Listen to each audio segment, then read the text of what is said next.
Assalamualaikum, selamat datang di pembahasan materi kita kali ini. Coba deh perhatiin, dalam keseharian kita pasti sering banget kan ngelihat seseorang ngelakuin kesalahan. Entah itu teman kerja, sahabat sendiri, atau mungkin keluarga di rumah. Dan sebagai manusia, otomatis dong insting kita pengen langsung ngebenerin situasi itu saat itu juga. Niat awalnya sih pasti baik banget ya, karena kita peduli sama mereka. Tapi sadar nggak sih, kalau dorongan instan buat ngoreksi ini, kalau dibiarin jalan gitu aja, tanpa empati, justru bisa bikin luka emosional yang dalam banget.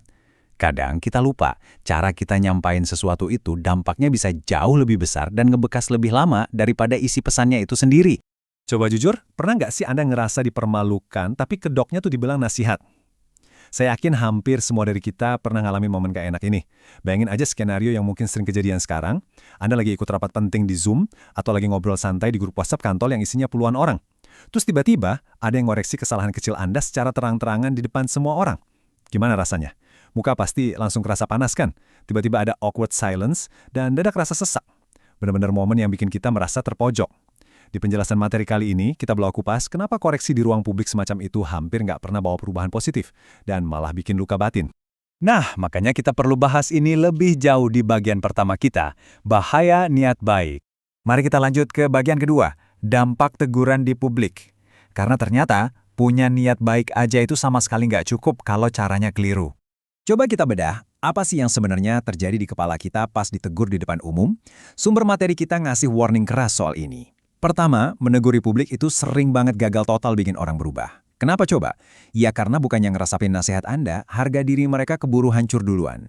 Waktu martabat seseorang dikoyak di depan teman-temannya, otak manusia itu memproses rasa malu ini persis kayak ancaman fisik loh. Amigdala di otak kita langsung mereaksi ngeluarin mode lawan atau lari. Nah ini nyambung ke dampak ketiga. Mereka jadi super defensif. Boro-boro mau dengerin nasihat brilian Anda, energi mereka udah habis duluan buat bangun tembok pertahanan atau bahkan nyerang balik demi nyelamatin gengsi. Bukannya ngebangun, nasihatnya malah kerasa kayak serangan. Dan ujung-ujungnya ya cuma nyisain rasa malu yang dalam banget. Pesan baiknya hilang entah kemana, yang sisa cuma trauma karena ngerasa direndahin. Sekarang, coba kita geser sedikit sudut pandang kita lewat bagian ketiga ini. Nasihat Imam Syafi'i. Tolong resapi baik-baik perkataan ulama ini. Imam Syafi'i rahimahullah berkata, barang siapa menasihati saudaranya secara rahasia, maka sungguh ia telah menasihatinya dan menghiasinya. Namun barang siapa menasihatinya di depan umum, maka sungguh ia telah mempermalukan dan menghinanya. Wah, ini dalam banget ya. Kutipan dari kitab Al-Majmu' Syarh Al-Muhazzab ini bawa empati yang luar biasa. Coba kita renungin bentar makna persaudaraan sejati di sini. Persaudaraan itu kan bukan ajang kompetisi siapa yang paling pintar atau siapa yang paling benar.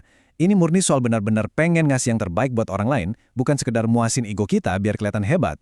Kalau kita benaran peduli, fokus utama kita pasti cuma perbaikan karakter saudara kita, dengan niat yang tulus.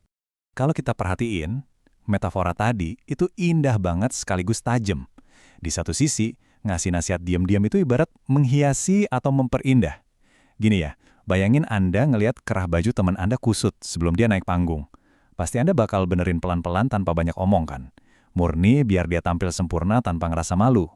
Nah, itu dia esensi dari nasihat privat. Tapi di sisi lain, kalau tindakan yang sama persis dilakuin di depan banyak orang, maknanya langsung berubah 180 derajat. Jadi tindakan mempermalukan dan menghina. Intinya benar-benar tegas dan nggak bisa ditawar. Menjaga kehormatan saudara itu prioritas mutlak. Kehormatan itu semacam red line atau batas tegas yang nggak boleh dilewatin cuma gara-gara kita ngerasa gatel pengen ngomongin kebenaran detik itu juga. Terus gimana dong prakteknya di dunia nyata? Kita masuk ke bagian keempat, seni memberi masukan private. Ngeritik pakai kasih sayang, itu sebenarnya seni yang harus dilatih terus.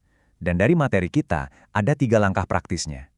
Langkah pertama, lurusin dan murnikan niat. Tanya jujur ke diri sendiri sebelum mulai ngomong. Saya ngasih masukan ini beneran buat bantu dia? Atau cuma pengen pamer kalau saya lebih paham? Kalau ada setitik aja niat pengen pamer ego, mending tahan lidah deh. Langkah kedua, pilih waktu yang benar-benar pas. Ngasih masukan pas orangnya lagi capek, lagi pusing sama kerjaan, atau lagi emosi, itu udah dijamin bakal gagal total. Otak mereka lagi nggak ada ruang buat nerima koreksi. Jadi sabar dikit, tunggu momen pas, emosinya udah reda dan lebih santai. Langkah ketiga, cari tempat yang privat dan aman. Aman tuh kayak gimana sih?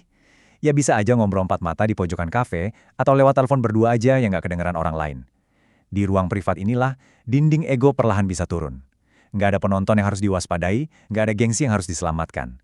Di sanalah nasihat Anda baru benar-benar didengar, diterima, dan jadi perbaikan yang nyata.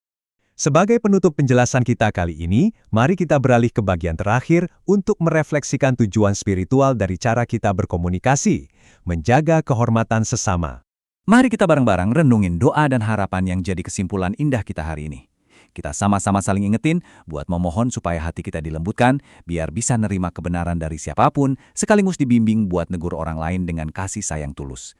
Yuk kita istiqomah tetap konsisten ngejaga lisan kita dan kehormatan orang-orang di sekitar kita. Karena saat kita nahan diri buat nggak mempermalukan orang lain, kita nggak cuma nyelamatin hari mereka loh, tapi kita lagi ngebangun warisan kebaikan dan empati.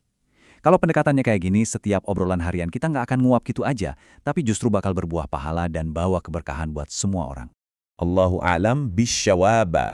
Sebelum beneran berpisah, coba deh tanya ke diri sendiri. Kapan terakhir kali Anda ngasih nasihat yang benar-benar murni karena cinta dan bukan karena ego? Semoga konten ini bermanfaat. Jangan lupa sebarkan kebaikannya dengan tombol share dan dukung kami dengan like dan subscribe.